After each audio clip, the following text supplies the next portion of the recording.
Olá, Olá, Vera, consegues ouvir-me? consigo ouvir.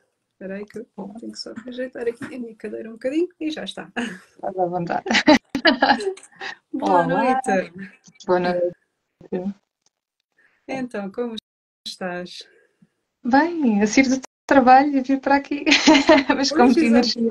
exatamente. Nem tiveste tempo de pensar muito. Está tudo bem. Venho falar de coisas que gosto, por isso. Ok, boa, boa. Olha, muito obrigada por estares aqui hoje. É um gosto ter-te aqui assim, em direto, para falar deste assunto tão importante que é a comunicação. Certo. É um assunto que me diz imenso. Portanto, eu vou-me só aqui apresentar, se calhar, rapidamente e depois passo-te a palavra, que é mais fácil, está Eu bem? não estou a ver, Vera. Não sei se estás com a câmara ligada. Estou com a câmera ligada. Não Vê te estou lá. a ver. Tu Não sei. consegues ver, não? Eu consigo ver, sim. Não sei. Se, entretanto, pessoal que nos está a ouvir, conseguem ver a câmera das duas pessoas? E escrever também. Olha, elas dizem que estão a ver. Ok, então Queres. está tudo bem. Continuamos por mim. É? Ok. Sim, vou com a tua voz. Ok. Pronto, tudo bem. Então, boa noite. Meu nome é Vera, sou psicóloga. Trabalho com mulheres empreendedoras em termos de saúde e bem-estar, mais na área da prevenção. Portanto, tenho alguns projetos em que ajudo empreendedoras a levar os seus projetos à frente para se focarem no trabalho, mas sem deixar para trás a sua vida pessoal e fazerem da melhor forma possível. E tu, Sónia, conta-me, quem és tu? Para quem não te conhece ainda. Exato. Quem ainda não me conhece, o meu nome é Sónia Silva, eu sou coach de comunicação e voz e o que é que isto quer dizer? Porque nem sempre é muito fácil de compreender o meu trabalho, então eu ajudo também empreendedores e líderes a melhorar a comunicação, a torná-la mais apelativa, a serem mais confiantes, mais inspiradora, querem apresentações, querem reuniões com equipas, pitch e por acaso posso dar o exemplo também, treino pessoas para participar no TEDx Lisboa, portanto trabalho muito para pessoas no sentido de estarem em palco, mas também depois de estarem junto das suas equipas e de se sentirem mais assertivos quando precisam de gerir um conflito, por exemplo. Portanto, comunicação mais nesse sentido. Ok. E esse foi sempre o teu percurso ou como é que tu chegaste a esta vida de trabalhar por conta própria? Bem, foi um percurso assim um pouco atribulado. Portanto, a minha formação de base é em terapia da fala. Eu trabalhei cerca de 12, 13 anos como terapeuta da fala e depois ainda fiz gestão de equipa também para a empresa em que trabalhava. Na verdade, nunca pensei propriamente em trabalhar por conta própria. De lá até cá, confesso que fiz assim uma paragem na minha vida, para me conhecer melhor, em resultado de um burnout. Por isso, Vera, eu cheguei a trabalhar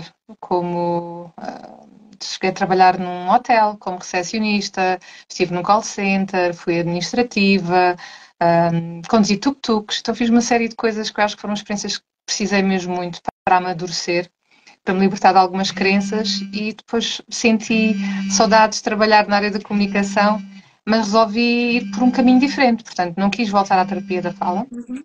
e pensei, olha, e se eu trabalhasse comunicação profissional? E foi um bocadinho isso que eu fiz. E cá estou.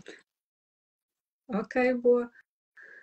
Portanto, o que te levou a decidir por esse caminho foi mesmo essa parte de exaustão com o teu trabalho atual, alguma insatisfação que tu tinhas e depois tiveste mesmo que fazer a pausa e deixa-me ver o que é que o mundo tem mais para mim, é isso? Sim, foi muito necessário. Foi sentir que só me via enquanto profissional, que já não sabia muito bem quem que eu era enquanto pessoa, o que é que eu gostava de fazer e também algumas questões de vida pessoal, de pensar porque é que eu hei de trabalhar uma vida inteira, não é? Na mesma profissão, não é? Uhum. Senti falta de ter novas experiências e já estava muito cansada e eu não sei se concordas comigo, Vera, tu que também trabalhas com pessoas, quando trabalhamos com os outros e trabalhamos os outros, precisamos mesmo de nos sentir bem. Não é? A saúde mental é imperativa. E eu senti que se não fizesse essa paragem, que ia deixar de ser boa profissional. Então foi aqui um sentido de me salvaguardar pessoalmente e também, de alguma forma, não estragar, entre aspas, a minha carreira enquanto terapeuta da fala. Exatamente. Pois, porque é muito importante, especialmente quando trabalhamos com pessoas, acabamos por estar o dia inteiro a ajudar os outros sempre a dar Muito ti, cansativo. muito de ti. E se tu não estás bem, se tu não consegues depois desligar e recuperar também, a coisa começa a descambar, sem dúvida que sim. Olha, neste percurso que tiveste, mas já havia empreendedores na tua família ou foste a primeira? Foi assim. Sou a primeira, quase como se fosse uma rebelde. Eu sou rebelde da família neste momento. Pois é, engraçado porque há muita gente que tem, efetivamente, já tem na família muitos empreendedores e é o percurso normal de vida, mas depois, Sim, mas muitas das pessoas que eu tenho trazido aqui justamente dizem isto: ah, não, não havia ninguém e não sei, não, senti que era não esse o havia ninguém. caminho. Sim, aliás, quando eu comecei a trabalhar, a minha perspectiva foi sempre de trabalhar por conta de outrem, porque para mim era uma vida descansada, não é? Não ter que me preocupar muito, era o que era, não é? Porque é que eu ia de ter. E pensei até em trabalhar e estudar fora de Portugal depois de acabar a licenciatura, mas era sempre com esta ideia, de trabalhar para outra pessoa.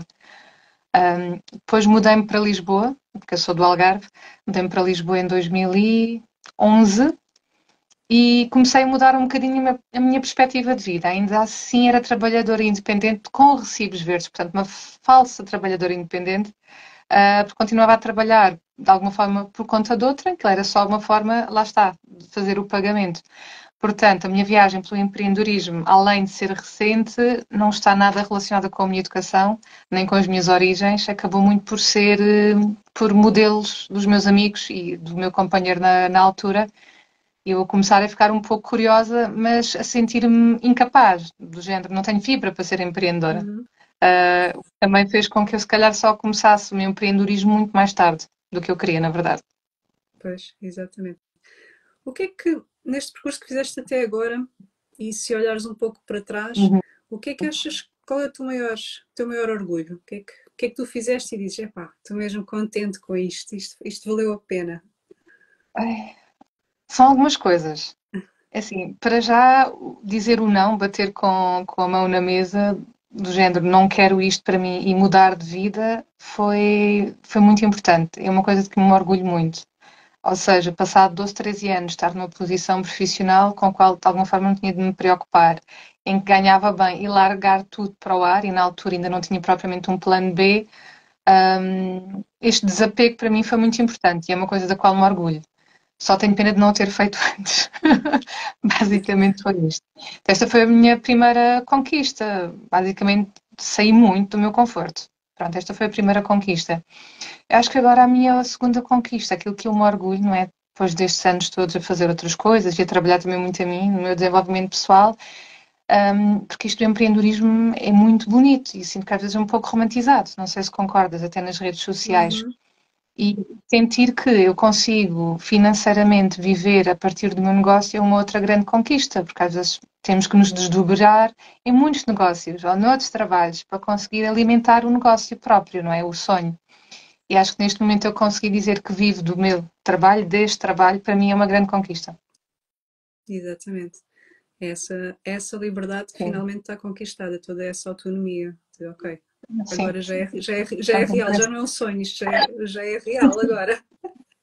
É um pouco por aí.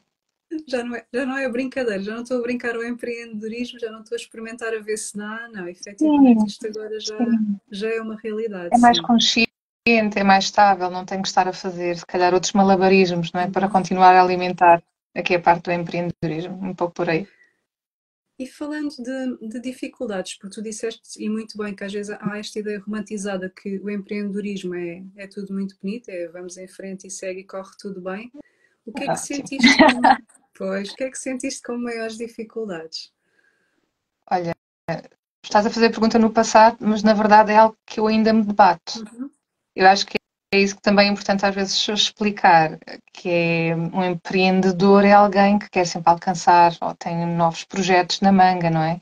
E mesmo que tenhamos um plano de negócios e expectativas sobre o que vai acontecer, nem sempre, às vezes temos surpresas, não é? uhum, Portanto, ainda continua a ser difícil por vezes lidar com algum não, ou lidar com um projeto que tem de ser adiado. uhum. Ainda é difícil por vezes, e eu falo por mim, da minha experiência, eu conseguir aqui encontrar um equilíbrio entre a minha vida profissional e a vida pessoal. Para já, porque eu gosto muito do que faço, depois porque eu adoro eventos e pessoas, e trabalhar a comunicação exige muita energia. E às vezes tenho noção que canso tanto quanto devia descansar. Então ainda continuo a lutar para encontrar, nunca há um equilíbrio perfeito, não é? Mas tentar se calhar poupar-me um bocadinho ao desgaste do ritmo mais frenético que eu às vezes tenho.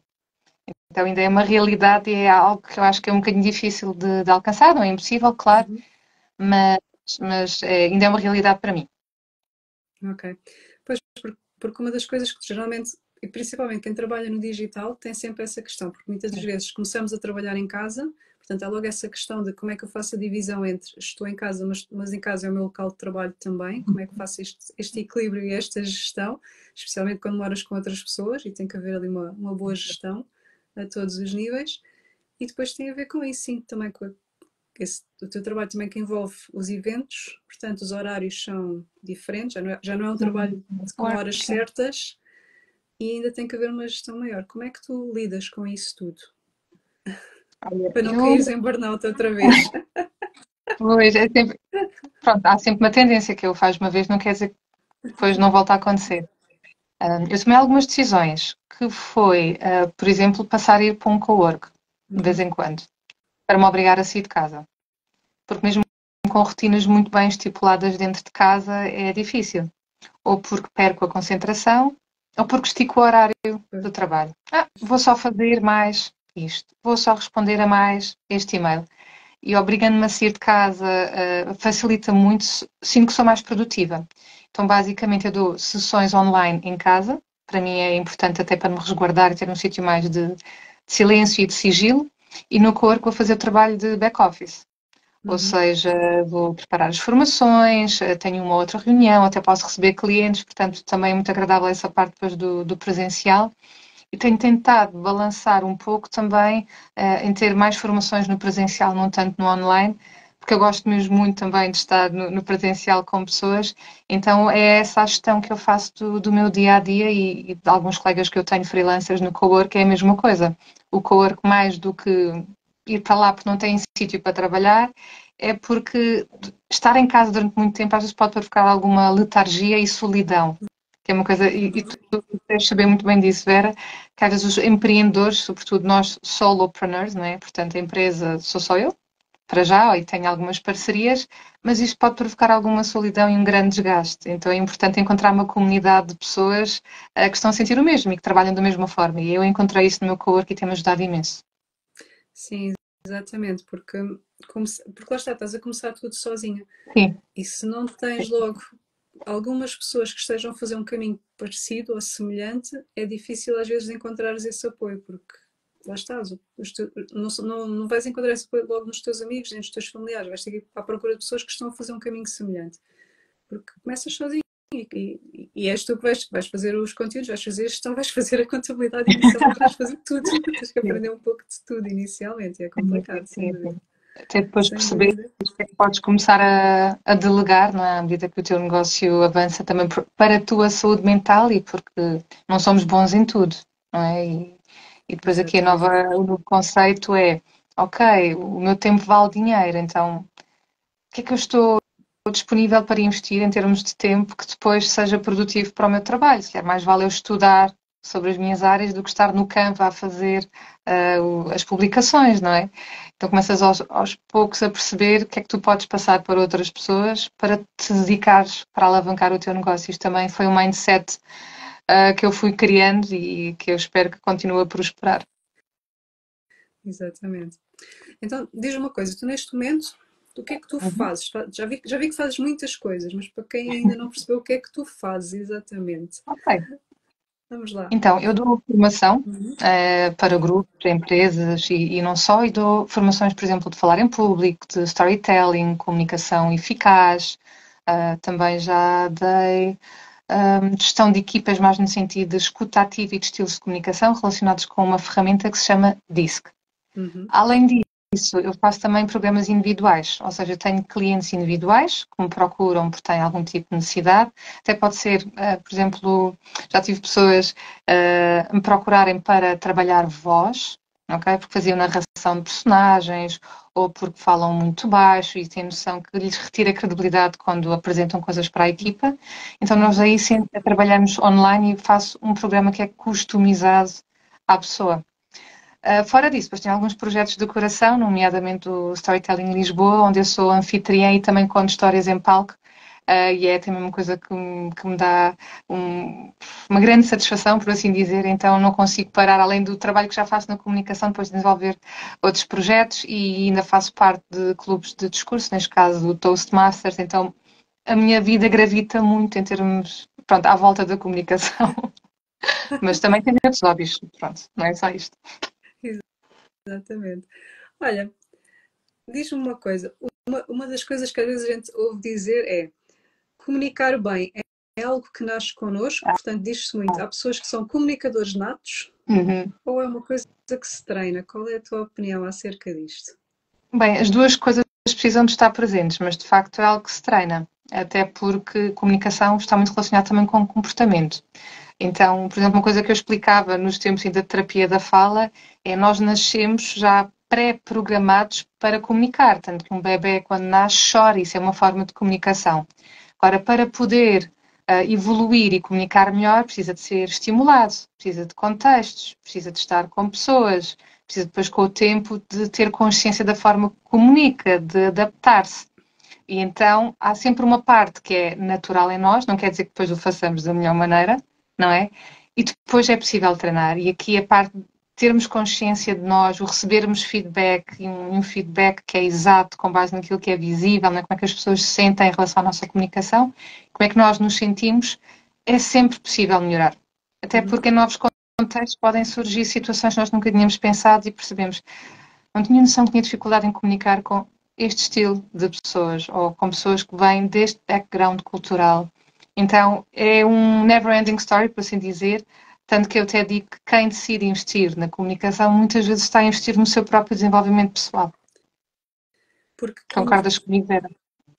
concordo, sim, porque lá está, comunicar é daquelas coisas essenciais à vida.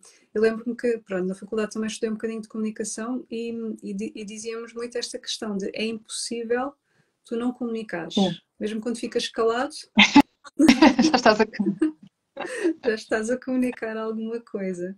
E as pessoas às vezes, muitas vezes esquecem-se disso, porque parece que comunicar é só quando estou a falar ou só quando estou a escrever. Mas não, é um pouco mais do que isso, não é? Sim, sim, sim, sim. Lá está. O facto de ser o comportamento, o não me mexer, não é? Num contexto, eu já estou a comunicar de alguma forma, ou que não estou confortável, ou que quer estar só comigo. E depois a comunicação também é muito uma questão de percepção, por isso é que depois precisamos ter as outras camadas da mensagem verbal, da voz, como comunicamos, não só o que comunicamos. E isso muitas vezes precisa de ser, de facto, treinado. Isto se tivermos, claro, determinados objetivos, mas até as coisas mais simples das nossas relações, quer profissionais, quer pessoais, podem ser treinadas e melhoradas. Porque, na verdade, comunicação ou comunicar com o outro é sobre ter melhores relações. Então, eu acho que há sempre uma mais-valia em investirmos na forma como comunicamos, quer connosco, quer com os outros. Exatamente. Falando também um pouco em relações, quando tu tens clientes mais do sexo feminino ou masculino, o que é que tens mais? Ou é idêntico? Olha, assim, à primeira, diria que há. Tenho ambos os Uhum. géneros. Sinto que há necessidades talvez um pouco diferentes. Exatamente. Sim, Fala-me vou sobre preencher isso. um Excel para fazer estatística. Mas aqui, como também estamos na questão mais das mulheres, e estas lives são dedicadas às mulheres empreendedoras, diz-me uma coisa: o que é que tu encontras mais? Quais são as dificuldades mais que encontras no sexo feminino em termos de comunicação? Certo, então tenho aqui algumas. Sinto que há crenças limitantes, Uhum. no sentido de se sentirem suficientes para. O que é que isto quer dizer? Uma proposta de emprego ou uma entrevista de trabalho. As mulheres só se candidatam se acham que preenchem 95% do que é requerido na função. Uhum. E depois tem sempre muita a questão do nervosismo e de terem de parecer ou de terem um perfil quer de voz, quer de comunicação, que se aproxime daquilo que é o masculino. Porquê? Porque as percepções ou o conceito de liderança é sempre muito baseado no perfil de liderança de um homem, não é? Então, se eu tenho uma voz muito fininha e depois não sou credível. É uma coisa que me dizem muitas vezes. Sinto que para quem não está tanto no mundo de corporate, algumas empreendedoras têm muito receio de se expor e Uhum. serem julgadas. E têm muito receio de se valorizarem a elas, dizerem coisas como eu mereço, eu trabalhei por. Parece que é assim, muito mais fácil agradecer a pessoas que a inspiraram, não é? Do que reconhecer o seu próprio mérito. Também eu Uhum. sinto muito na comunicação das mulheres, acharem que não têm interesse, que não têm nada de, sei lá, muito inteligente para dizer ou que vão ser criticadas. Há sempre um grande receio da crítica. É uma coisa que eu sinto. Já nos homens não sinto tanto assim. Às vezes é mais a questão de saberem gerir os conflitos, Uhum. de às vezes não parecerem tão assertivos ou tão concisos na comunicação e querem trabalhar um pouco mais isso. Portanto, não vou dizer que não haja mulheres que não queiram trabalhar isso, mas parece que partem sempre mais de um lugar de crenças limitantes Uhum. com alguns homens. Ok. Portanto, efetivamente há diferenças nessa Sim, questão. pelo menos é o que eu tenho sentido. Pois, E também muita necessidade, no caso das mulheres, desculpa diz, interromper-te, diz. Vera, às vezes serem capazes de expressar os seus limites. Pois. Era isso que eu te ia perguntar a seguir. Sim. Nessa... Porque Serem é daquelas coisas. assertivas. Como é que isso se Exatamente. faz? Essa questão da assertividade. Porque geralmente o que eu encontrava bastante em clínica também era quando elas começam a expressar o limite, a dizer, epá, não, isto não é para mim, eu não quero fazer assim ou tudo mais. O que é que acontece do outro lado, que não está habituado a ouvir um não? É aquela insistência para elas mudarem o não para um sim. E aquilo às vezes era complicado lidar com essa situação. Sim, sim, sim. Como é que tu O, trabalhas isso? ok, no meu caso, oh, estás a ouvir-me bem, Vera? Estou. Sim. Sim, sim. Às vezes o que acontece é mais o receio de, a partir do momento que eu vou dizer o não, a relação das pessoas mudar. Exatamente. Lembro-me, por exemplo, uma cliente minha, a jovem, ela tinha acabado o estágio na empresa e tinha ficado. E ela recebia, ela para já não ia vestida como gostava de ir por ter receio de comentários. E não era nada de especial, era só ir com cores que ela se calhar gostava mais, não é? E mesmo assim, de vez em quando recebia alguns comentários. E ela queria dizer que não gostava dos comentários e está tudo bem. Realmente, se há coisas que não nos agradam, nós não devemos ter pudor de o dizer. Mas depois era o receio. E se eu disser, o que vão pensar de mim? Porque ao longo destes meses todos nunca impus este limite. E às vezes esse é o problema de não impormos limites, que é a partir do momento que nós o fazemos, as pessoas do outro lado não estão à espera. Exatamente. Não é? E eu expliquei-lhe, é muito uma questão de qual é o tom de voz com que tu impões esse limite, não é? E depois colocares, porque a assertividade é colocares a responsabilidade em ti, não é? Uhum. Em vez de dizer tu fazes, em vez de dizer tu irritas-me, é com esta situação eu sinto-me. Portanto, é a responsabilidade da nossa opinião, dar espaço para do outro lado também existir uma opinião e chegar-se a uma situação de win-win, ok? Uhum. Portanto, não é uma questão de uma pessoa ficar chateada, é mesmo dizer porque é que se sente assim e dar espaço ao outro para responder. Portanto, o treino de assertividade é uma coisa que tu fazes muito, é isso? Ou mais ou menos? Faço, porque eu sinto que, sobretudo, a parte, para já as pessoas confundem assertividade com frontalidade, Uhum. não é? Pois. Frontalidade é mais, é isto que eu penso, agora faz com isto o que tu achares bem, é assim Uhum. e acabou, não é? E é muito sobre, às vezes, acusar o outro ou vitimizar-se, enquanto que a assertividade é puxar a responsabilidade para ti, dar a tua opinião de uma forma simples, que é concreta, com bases em factos, a começar, olha, isto aconteceu, quando isto aconteceu, eu senti-me assim, depois fazer um pedido, como é que eu gostaria que as coisas fossem e qual é a tua opinião, como é que tu te sentes em relação a isso. Não é? Abrir espaço também para o outro. Portanto, a assertividade é sobre dares muito a tua opinião, mas também teres a capacidade de aceitar a opinião do outro. E às vezes estes passos podem ser um bocadinho melindrosos. Pois, para quem não está habituado a fazer, muitas vezes há essa confusão de não, eu tenho que dizer o que tenho a dizer e que se lixem os outros. Sim, Porque agora ou também, então vou engolir. porque agora também tem estado muito disseminado nas redes sociais a questão de eu não sou responsável pelas emoções da outra pessoa, portanto, eu tenho que dizer o que tenho a dizer, se o outro ficar chateado é problema dele. Sim, que não E é não, bem não assim, é? não é? Sim, Sim, não. Se calhar pode não ser é, não é a perigoso. melhor forma, não é? Se calhar não é Hum. uma boa premissa para termos uma boa comunicação, não é? Não, eu acho que tudo o que seja polarizado não é uma boa premissa, ou seja, claro que eu não posso ser responsável, não vamos falar de situações extremas, não é? Pelo diálogo interno de outra pessoa, mas eu posso ter o cuidado, não é, de não ferir suscetibilidades, não é? Porque com certeza que eu não quero que façam o mesmo comigo, que me firam. Então eu acho que nós temos sempre espaço, ou podemos criar o espaço para dizer o que achamos, não é? Para darmos a nossa opinião, os nossos sentimentos ou explicar alguma situação, obviamente. Agora, não tem que ser também no, olha, leva com isto e agora azar, não tenho responsabilidade nenhuma. Não, nós temos responsabilidade nas coisas que dizemos, por isso é que é importante saber como dizer. Para já, para criar clareza, não é? Porque o problema da comunicação é quando ela não é clara e depois também para que do outro lado haja clareza em relação a nós, porque senão torna-se muito tóxico. É tão tóxico nós não expressarmos a nossa opinião, como também termos deitar tudo para fora e isso não é expressar a opinião, às vezes é mais julgar, não é? É julgar, deitar para fora e não querer saber e acho que isso não faz parte de uma relação positiva. Exatamente, é mais julgar ou acusar ou pôr a culpa toda no outro. E nós, não, Não, isto não, não, não tem a ver isso não. comigo. Esta parte não tem a ver comigo, completamente. O que é que, o que é para ti comunicar com confiança? Ok. Também é outro tema que surge muito por aqui, a questão de sentir-te autoconfiante, que muitas Uhum, pessoas também têm essa dificuldade na questão, seja de apresentações em público, seja lá está, de entrevistas, ou seja na questão do dizer não, uhum. não me sinto autoconfiante para fazê-lo, e então não vou fazer, vou esperar. Sim, sim, sim. Sim, acontece, e às vezes, sei lá, eu sinto-me uma pessoa confiante. Agora, obviamente, há contextos onde eu me sinto muito mais confiante do que noutros.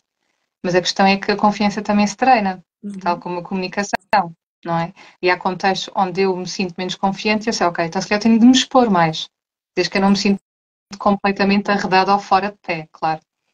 Mas a confiança treina-se. E o que eu explico muitas vezes aos meus clientes é que a confiança tem muito a ver com conforto. Uhum. E eu sinto-me confortável, para já, quando eu ressignifico crenças limitantes, não é? Quando eu tenho um diálogo mais positivo comigo mesma, quando eu acredito naquilo que eu digo, ok? E quando eu quero mais agarrar oportunidades, não é? E alcançar o prazer do que viver na dor. E depois há todo um conjunto de pequenas coisas que me dão confiança, que pode ser desde ter roupa que me deixa confiante, os sapatos, a forma como eu me maquilho, como eu me visto, as pessoas com quem eu me dou. Então, mil maneiras, não é, de nós trabalharmos confiança. E uma delas depois é simplesmente nós expormos ao nosso desconforto, com delicadeza, com tempo, não é? Por exemplo, eu utilizo muitas vezes a metáfora do elevador. Se eu tenho medo de andar de elevador, eu não me vou pôr no Empire State Building e subir e descer todos os andares. Primeiro olho para o elevador, depois abro a porta, entro no elevador e depois saio. E depois vou subir e descer o andar. E são pequenos passos, mas tenho que o fazer. E tenho que perceber o que é que me deixa também desconfortável. Que é outra coisa que as pessoas às vezes não pensam, não é? Porque é que eu não me sinto confiante, não é? Será que é o local? Será que é a pessoa com quem eu vou falar? É a matéria? Vamos sempre bater ao mesmo, não é? Ter consciência, não é? Ressignificar e depois trabalhar para. E a confiança, de facto, e nas mulheres, Vera, já que nós estamos a falar de empreendedorismo feminino, isto é outra questão que acontece muito nas clientes, é não se sentirem confiantes. E quando vê uma mulher que é confiante a falar, fica tudo assim, oh, até os homens. Isto é incrível, isto é muito cultural em Portugal. Quando uma mulher confiante entra e as pessoas sentem que ela é confiante, fica tudo muito pasmado quando isso é uma coisa simplesmente natural. Exatamente, Não é? faz confusão. Faz. As pessoas ficam muito, uau, boca aberta, que confiança. Mas porquê é que ver uma mulher confiante é que tem que ser algo de se abrir a boca e o não ser confiante é que é o aceitável e o natural? Não é? Então temos aqui muitas questões também culturais para trabalhar no que é isto de ser-se uma mulher confiante. Exatamente, porque lá está, também acaba-se por achar às vezes também, se calhar mal, que uma mulher confiante vai perder um bocado a feminilidade, vai se calhar ter que ser mais Sim, parecida com o homem, ou vai ter que ser mais dura a falar, ou mais direta, ou mais sem perder ali aquela questão de ser mulher. Eu às vezes acho que é um pouco essa a ideia que se pensa que vou ter que abdicar de sim, ser feminina para me sim, tornar quase numa pessoa mais confiante. sim. Há pouco tempo estive num evento onde se falava um pouco nisso e vai um bocadinho bater ao conforto. Eu não tenho que perder as minhas características pessoais ou coisas que eu gosto de fazer para obter um determinado padrão, porque é que eu estou a lutar para já contra o meu conforto, estou-me a pôr numa posição de desconforto, porque estou a fazer coisas que eu não gosto e muitas vezes também perco a autenticidade, porque vou comunicar longe dos meus valores, não é? Eu lembro que se calhar nos momentos onde eu me sentia mais descontente com o meu trabalho, mais desconfortável, era porque os meus valores não estavam alinhados com a empresa, não é? Eu não Uhum. estava a comunicar de acordo com os meus valores, não é? E uma pessoa começa a sentir o desconforto. Não dá para transparecer confiança quando uma pessoa não se sente bem, nem na pele, nem na forma de trabalhar, nem na forma com que fala. E depois tudo o resto que é assim mais superficial, entre aspas, né? Que está mais à vista como a forma como tu te vestes e tudo mais. Porque pegando um pouco nisso, também uma das coisas que às vezes acontece inicialmente quando se entra muito nas redes sociais, eu Uhum. lembro-me disto muito na área da psicologia, é a questão da psicóloga, que a psicóloga tem que usar um blazer para fazer as apresentações. E às vezes levas um bocado de tempo até teres que desconstruir essa imagem e perceber, não, eu não tenho que me apresentar de outra forma, ou seja, eu não tenho que vestir um personagem que Sim. não me faz sentido. Que... Eu hoje estou de blazer, mas eu gosto mesmo de usar blazers. Depois, por exemplo, tenho ténis. Não, Para mim não é, se é vê, muito não se vê. importante. Não tinha a ver com isso. Tinha a ver com essa Não, estou questão de às vezes a perdermos a autenticidade no sentido de termos que vestir uma personagem para parecermos confiantes. Mas Não, isso não não, faz não. sentido, pois não. Não, não. Nada mesmo. Olha, vou voltar a um outro evento onde eu estive, que foi do TEDx Saluna em Lisboa, onde entrou uma convidada cheia de confiança, no bom do seu sapato alto. Maravilhosa. E depois a minha colega que estava ao meu lado a dizer, mas estou cheia de saudades de usar sapatos altos e reparei que em Portugal as mulheres não usam assim muito. Eu disse, bem, com a calçada portuguesa para já é difícil. Não é? Depois do Covid também tornamos um pouco mais informais no vestir. Mas lá está, aqui se calhar com ele o processo é o antigo. Se tu queres usar sapatos altos e isso dá confiança, usa. E as mulheres que não usam sapato alto e usam os ténis e sentem-se confiantes, que o façam, não é? Não tem Exatamente. que ser nem 8 nem 80 para lado nenhum, porque realmente faz diferença. Portanto, na tua visão, aquilo que interessa mais quando falamos nesta questão da confiança tem a ver com o conforto também, de tu te Sim, sentires conforto. bem da maneira como Conforto, estás. Tudo bem que exato. possas ter Conforto que te contigo adequar mesmo. ao Sim, local onde vais estar, mas acima de tudo sentires-te bem naquilo que estás, da forma como estás e naquilo que vais falar. É isso o mais importante. exatamente. Eu acho que isso é extremamente importante, porque isso é quase visceral. Quando nós estamos com pessoas que não nos dão conforto em locais que não nos dão conforto, uma pessoa começa a sentir-se um bocadinho mal, não é? Claro que depois, lá está, novamente, é preciso importante perceber porque é que eu não estou confortável aqui. É algo mais interno meu, é algo mais externo do que as outras pessoas poderão estar a transmitir-me ou a percepção que eu tenho. Eu acho que é sempre muito importante trazermos as coisas para aquilo que é observável, não é? O que é que me faz sentir desconfortável, não é? Ou porque é que é desconfortável para mim falar em público? Há aqui questões primitivas, não é? Que nos fazem sentir ansiosos e que nos fazem sentir com medo, não é? Mas há sempre outras coisas. Depois tentar perceber, ok, então o que é que eu posso trabalhar para não me sentir assim? Porque eu se calhar estou a sentir que estou a perder, não é? Não vou a um networking e não estou a conhecer pessoas com quem gostaria de falar por este receio ou porque não me sinto confiante. E lá está. Às vezes há muitas, muitas crenças.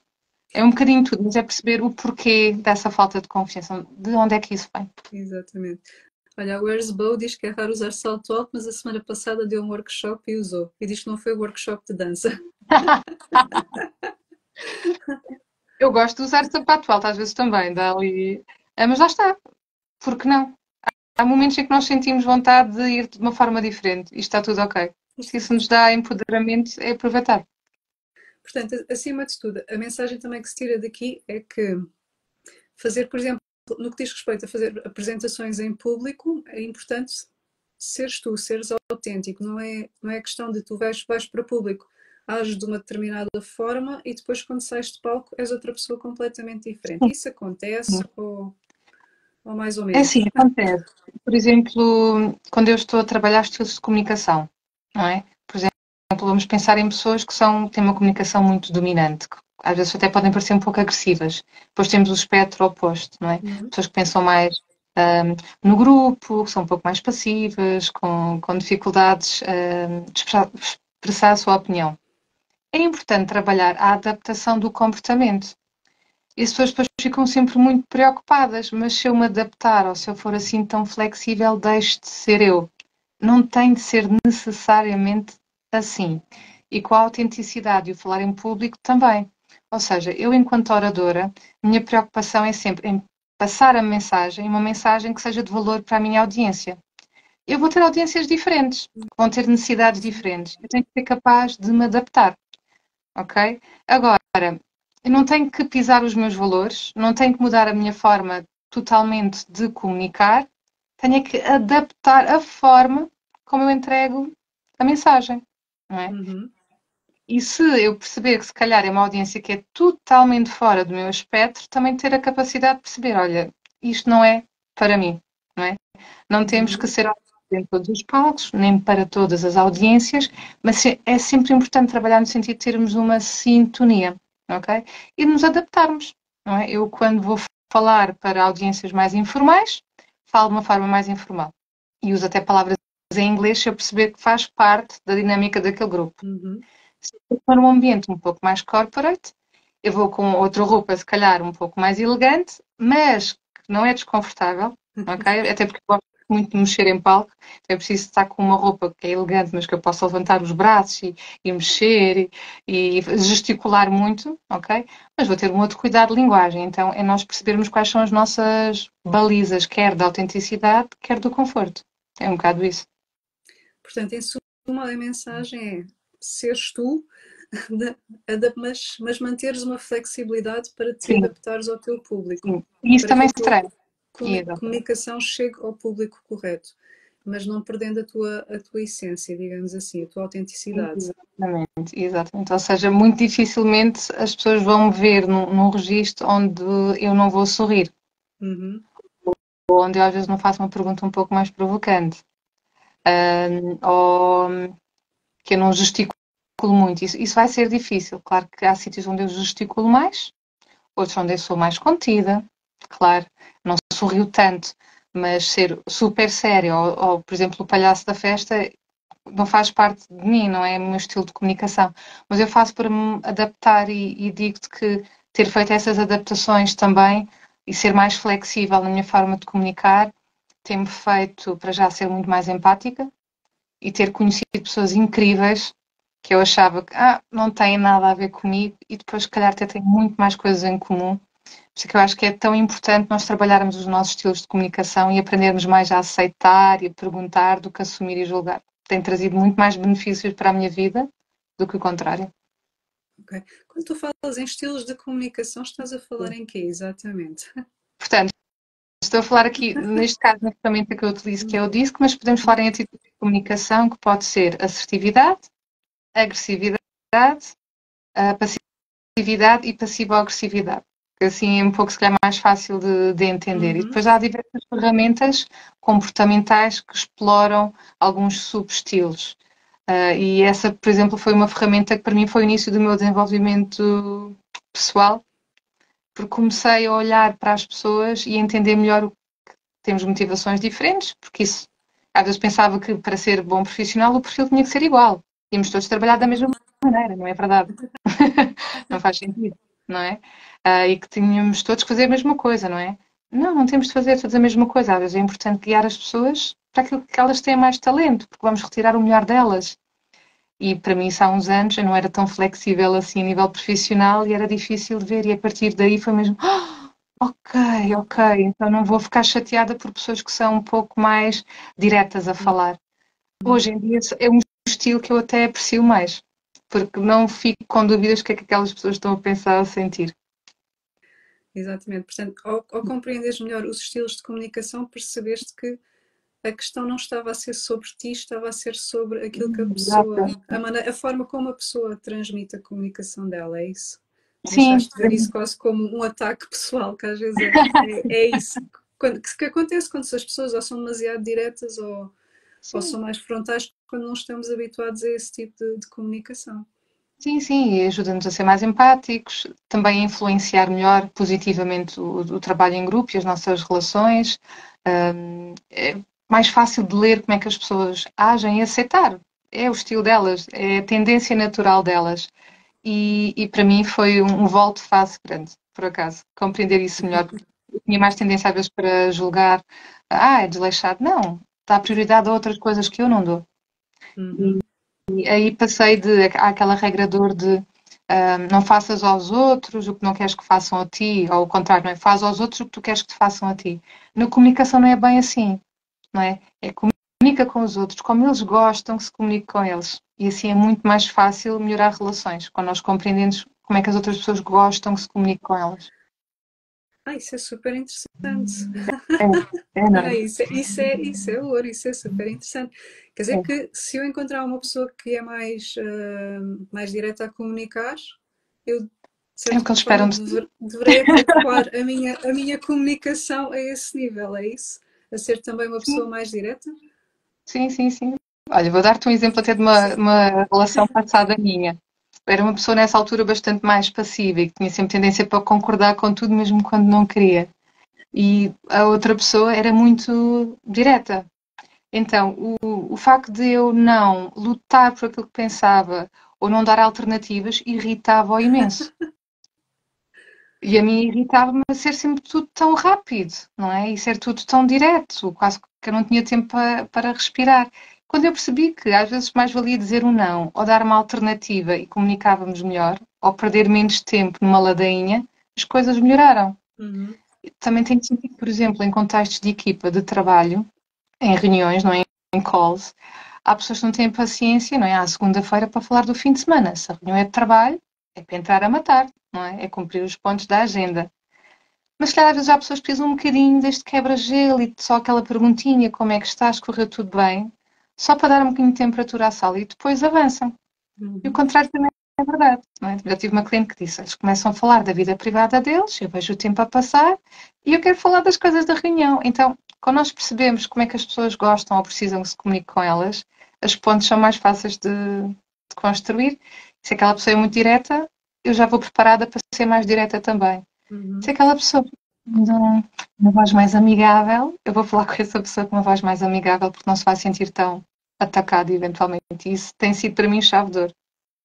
Portanto, não é aquela questão de eu achar que há uma forma única e melhor de comunicar. Não, Portanto, o não. segredo que tu estás a dizer é que nós devemos adaptar-nos ao estilo de comunicação da outra pessoa, ir ao Exatamente. encontro do outro. Nem que Torna-nos seja as de início, nossas não comunicações mais simples, é? Exatamente. mais eficazes. Nós não precisamos perder a nossa essência, mas quer ter noção que, para aquela pessoa, o que o motiva mais num projeto são as pessoas. E falar sobre pessoas é pelo menos uma parte da conversa que é importante ter. E depois voltamos ao trabalho, não é? E para outra pessoa ele gosta que se entre diretamente no trabalho ou que falemos mais sobre números, não é? É uma pessoa mais analítica, então se calhar eu vou preparar a minha parte da agenda, não é? Naquilo que a pessoa precisa, em vez de estar a falar de filmes e dos Oscars. Aquela pessoa não quer saber, está tudo bem. Está tudo bem, ninguém se vai zangar. Já farei. Exatamente. Isso é super, super interessante, porque é uma coisa que a gente não pensa muito. Normalmente pensamos só, ou que há uma forma certa em que sim, que temos que chegar e temos que fazer essa conversa mais de ocasião e não sei o que, não sei o que mais. E efetivamente há pessoas que não apreciam isso e que querem avançar mais rapidamente, se calhar faz mais sentido estarmos Ou, atentos a isso e adaptarmos. sim, ou aquela ideia até do networking que temos que nos dar com toda a gente. Não, se saís com dois, três contactos ou um contacto, às vezes vale mais do que muitos números e muitos nomes, e não tens que ser o rei da festa nesse tipo de eventos, não é? Está tudo ok. Exatamente. E falando aqui assim, como é que, como é que se gera a ansiedade de falar em público? Isto também é daqueles temas assim fortes. Eu vou falar Certo. em público, chego lá e esqueço-me de tudo o que tenho para dizer. Bem, isso depende da forma como a pessoa se se preparou, não é? Portanto, há a ansiedade e há a fobia, não é? Há pessoas que de facto têm um medo muito grande e aí são casos para encaminhar para trabalho de psicologia. Em relação à ansiedade, temos parte dessa ansiedade é ser primitivo. Ou seja, a partir do momento que eu vejo muitos olhos a olhar para mim, não é? Muitas pessoas a olhar para mim, no meu cérebro primitivo cria-se aquela ideia que vou ser atacado. Então o meu corpo vai reagir, ou eu quero fugir, não é?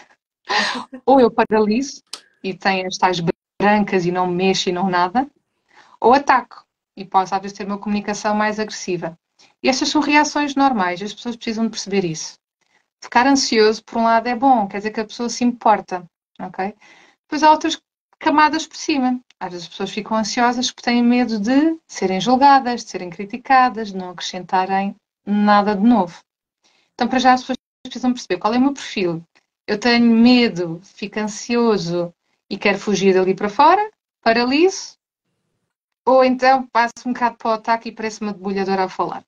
E depois há várias técnicas que são técnicas comprovadas e quase toda a gente utiliza, relacionada com a parte, para já também, de ressignificar diálogo interno, as respirações profundas, fazer um trabalho de respiratório e também a nível do corpo, ou seja, uma postura, power pose, não é? Uma postura de pessoa confiante, que é para infirmar os. Desculpa, para dizer ao cérebro que está tudo bem, não há por que temer. Há pessoas até que ouvem música também para se acalmar, mantras. Eu gosto de explorar um pouco disso tudo, porque há coisas que funcionam melhor para umas pessoas do que para outras. Mas realmente, para ultrapassarmos a ansiedade, nada mais do que darmos o primeiro passo. Isso tem mesmo que acontecer. Não é? Quanto mais esperamos e não enfrentamos esse receio, cada vez mais ficamos ainda mais ansiosos. E outra coisa muito importante é a preparação, não é? E a preparação é, em vez de decorar, que as pessoas acham que têm que decorar as apresentações ou decorar um discurso, e depois aí é que podem acontecer as brancas, não é? Com aquele receio de não vou conseguir. É as pessoas estarem preparadas, gostarem do que vão falar, não é? E dominarem minimamente aquilo que vão falar. Sem ter expectativas sobre elas, mas sempre com aquela capacidade ou a visão de eu vou contribuir para os outros, porque os outros querem ouvir-me. Ninguém quer ver um orador a falhar. Ninguém vai gastar tempo Uhum. numa conferência se não quiser ouvir o que as pessoas têm para dizer. E isso também é importante ter em mente. Isso é uma perspectiva super interessante. Portanto, é mudar o foco de eles não estão a olhar para mim, eles estão lá porque eu tenho algo para lhes dar. Portanto, eu vou lá para Exato. dar alguma coisa, eu não vou lá para fazer uma apresentação para parecer bem, eu vou lá para dar qualquer coisa, dar o meu contributo a este público. Sim. O tempo é Sim. hoje em dia uma das coisas mais importantes da nossa vida, não é? Eu invisto tempo em algo, em alguém, e esse tempo não volta atrás. Então, se alguém se senta para ouvir o que eu tenho para dizer, porque é que sou eu a minar o meu pensamento a achar que eu não tenho nada de interessante para dar? Tem que ser o contrário, não é? Vou aproveitar este momento para dar aquilo que sei, não é? Para falar Uhum. sobre o que sei. E se efetivamente, quer não correu tão bem, não faz mal. Vou colecionar esse feedback para me reconstruir, para fazer melhor da próxima vez, não é? Não podemos é perder esse tipo de oportunidade. Também há que pensar que falar em público acontece em contextos básicos, não é? Às vezes, o levantar-me até numa conferência para colocar uma pergunta. Muitas das pessoas com quem eu trabalho que têm medo de falar em público, às vezes até são pessoas que na audiência têm receio de colocar questões, não é? Têm uma falta de confiança muito grande. Como se a pergunta tivesse que ser sempre, sei lá, uma coisa muito difícil.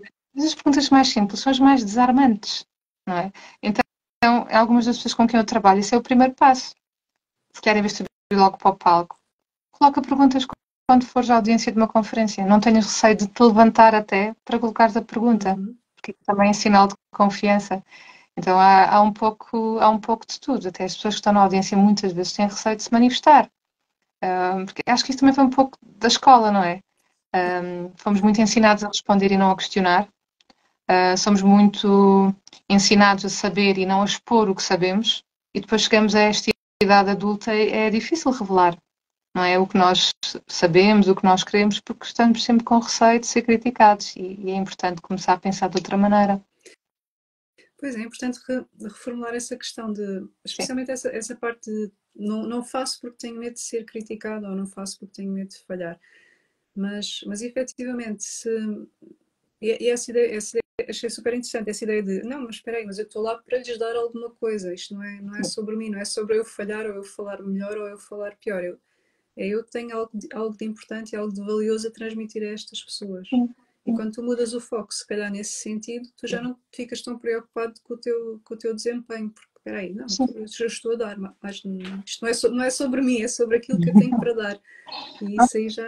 Nós podemos ter objetivos nossos, não é? Em relação a uma apresentação e está tudo bem. Mas na verdade é que o convite ou um segundo convite vai surgir a partir do momento em que nós entregamos algo de valor, não é? Então, se nós realmente colocarmos o foco nisso, porque na verdade uma boa apresentação é aquela que vai trazer algo para a audiência, que os vai fazer refletir, que tem uma call to action, uma ferramenta nova, alguma coisa com que as pessoas podem aprender ou que as vai inspirar e motivar. Então, o foco primordial tem de ser o que é que eu tenho para dar a estas pessoas, não é? E daí Uhum. nós fazemos apresentações sempre relacionadas com a nossa audiência. Quem é que vai estar sentado à minha frente? É um jovem de 20 anos, não é? São os meus pais, que já são pessoas de terceira idade avançada, e tentar realmente trazer algo que seja importante para eles. Quando eu me dedico a isso, à contribuição para o outro, e tiro os holofotes tão de cima de mim, respiro um pouco melhor, não é? Não estou tão Exatamente. focado em mim, estou focado nos outros, ok? E a ler os outros e a perceber o que é que eu posso fazer que os cative. Exatamente. O que é que dirias a alguém que gostaria de melhorar a sua comunicação? Para onde começa? Acho que em primeiro lugar é perceber onde é que, em que contextos é que sente dificuldade a comunicar. Uhum, Porque se pensarmos assim, quero melhorar a minha comunicação, o que é que isso quer dizer? Não uhum, é? As pessoas precisam ter factos, não é? Por exemplo, para mim é difícil, vou agora imaginar, para mim é difícil eu conseguir liderar uma reunião, porque eu sinto que as pessoas falam por cima de mim. Ok, o que é que isso quer dizer? És tu que tens medo de liderar, de impor limites, falas muito baixo com a tua voz, não é? És passiva, quando alguém te corta a voz, não és capaz de depois pedir novamente a tua vez de falar, não é? As pessoas têm que ser mais específicas, que é para saber concretamente.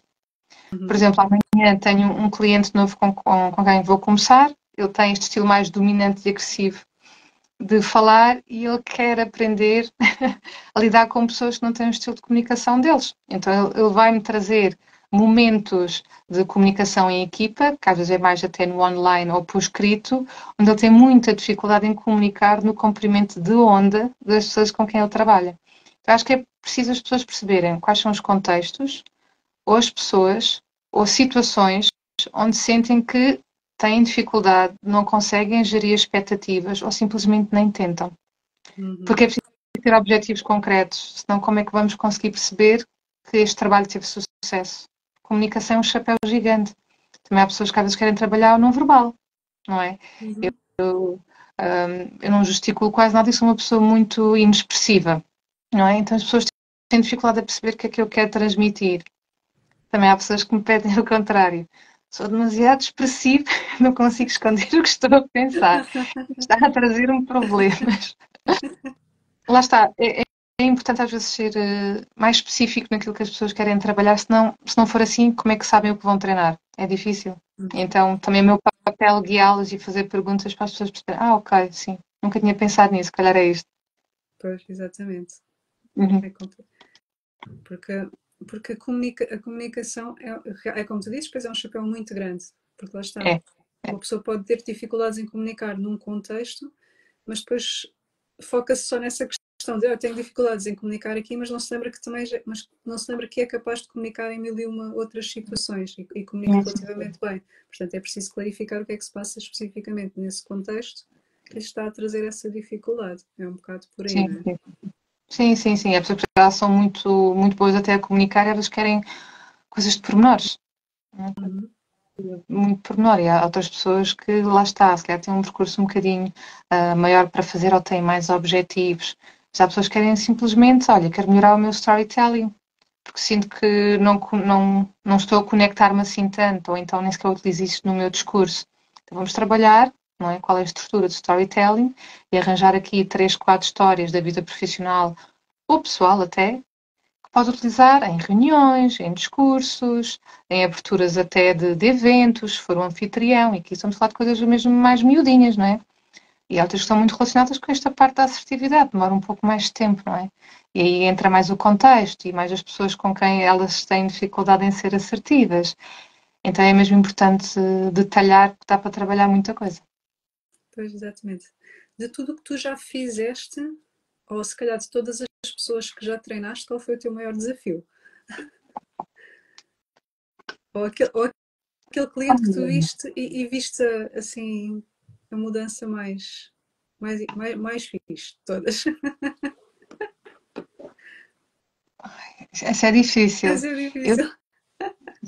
sim, eu sinto que ando a afinar um pouco mais os meus botões em relação aos meus clientes. E porquê? Porque este trabalho só funciona quando as pessoas estão mesmo muito comprometidas. Uhum. Eu sinto que funciona muito bem com pessoas que já tiveram, de alguma forma, algum trabalho em termos de desenvolvimento pessoal, que não estão à espera, assim, de uma solução milagrosa. É difícil trabalhar com pessoas que têm pouca consciência delas e que depois ou se vitimizam muito ou que são muito agressivas. Ok. Então, clientes com quem às vezes tenho dificuldade em lidar, e não quer dizer que estejam certos ou errados, mas nem se dão ao trabalho de questionar. Uhum. Novamente, comunicação, acho que também é muito um trabalho de desenvolvimento pessoal.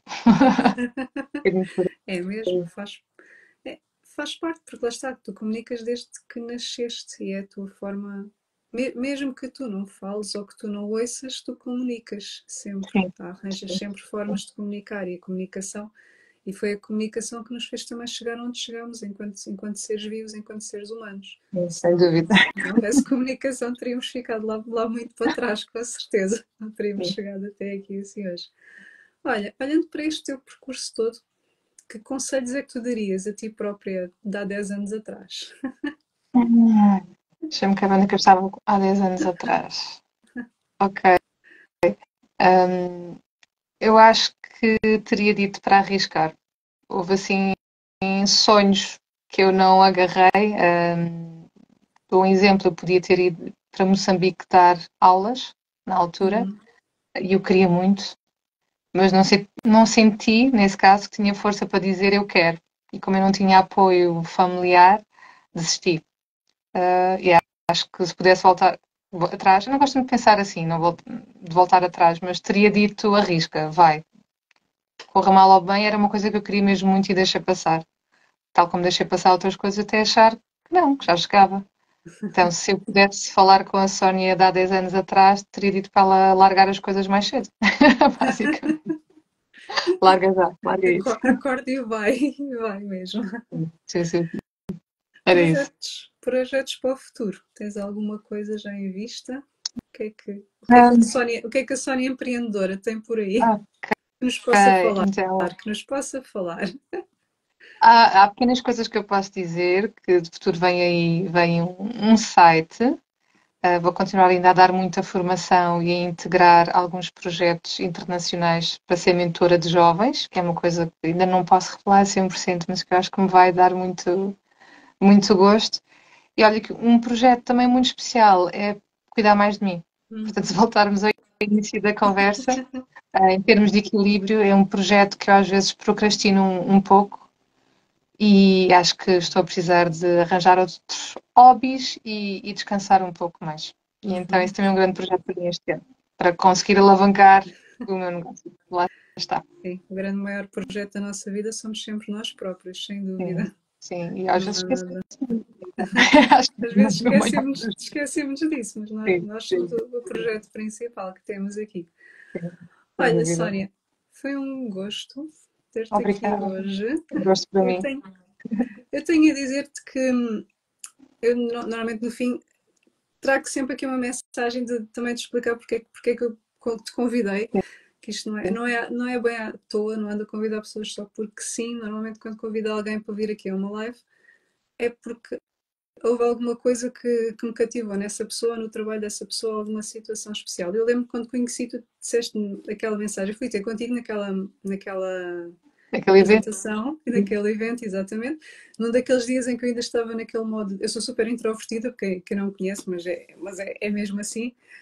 E eu estava naquele evento, eu não estava a falar com quase ninguém, tinha uma senhora ao meu lado a fazer-me boas perguntas e eu tipo, não conseguia fazer um diálogo com ela, eu estava tipo naquele tipo, eu só vim aqui assistir, não quero falar com ninguém. Isso é aquele pânico de não quero falar com ninguém. E depois quando fui falar contigo e disse-te a questão de assim, eu tenho dificuldades nestes contextos de falar, de fazer networking, e tu foste sempre Uhum. muito acolhedora naquele sentido de, então, mas está tudo ok, não há problema, basta só falares com uma outra pessoa, é tipo super normal. Eu fiquei, ok, já estou mais descansada. Sim, estavas a fazer do teu conforto para te sentir mais confiante, não é? Exatamente, foi isso. E portanto, eu acho que mais do que eu já nem me lembro de grande parte da tua apresentação, lembro-me de algumas coisas, mas o que ficou comigo foi essa questão de tu teres acolhido assim aquelas ansiedades todas que eu tinha. Naquele momento paraste aquele momento, não, mas está tudo bem, está tudo fixe, não sei o quê. E eu tipo, ok, estou mais descansada agora. Respira. Sim, Já não tenho medo de falar com pessoas que fazem apresentações. Ok, neste momento é isso. lá está. Estava a entrar no teu comprimento de onda e assim as coisas fluem melhor, não é? Acho que Exatamente, também colocamos muita pressão em nós para termos de comunicar de uma maneira ou de outra. Só temos que acolher a comunicação do outro e está tudo bem. exatamente. Está E tudo foi bem. isso, e foi esse momento que eu fiquei, não, agora vou ter que seguir a Sónia, tenho que saber quem esta pessoa é. Vamos ter de E, marcar um café exatamente, e mais este ano, coisas. quando decidi fazer as lives, e tu sendo também da área da comunicação, não, tenho que falar com a Sónia, que eu tenho coisas para lhe perguntar e ela, e tenho que saber Obrigada. coisas. Conta sempre comigo, Vera. Estás à vontade. Ok, Obrigada pelo convite. obrigada então por ter estado aqui, Sónia, olha, foi um gosto, e pronto, e até uma próxima. Um grande beijinho. Um grande beijinho.